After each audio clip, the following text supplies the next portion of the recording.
So dit is maar net. Die Here is groot en ek sing van sy goedheid en sy grootheid. Hoe vind u die bedryf?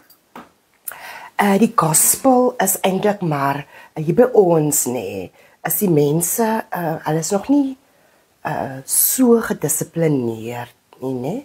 So baie ek praat nou uit ondervinding van myself. Die jonger mense kan miskien die jonger talent kan miskien 'n ander storie nou praat want hulle force hulle is away.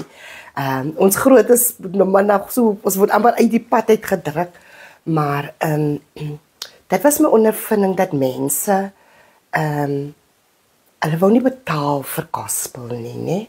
Jy moet maar kom sing en dan sê hulle vir jou dankie. Daar gaan jy.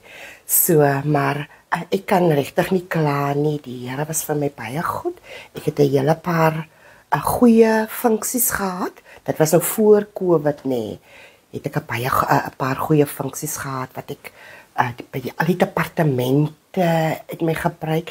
Ek was as ek nou moet sê uit die kerk uit vanaf praise and worship was ek tot in die parlement gewees. Ek het al by die parlement ook gesing.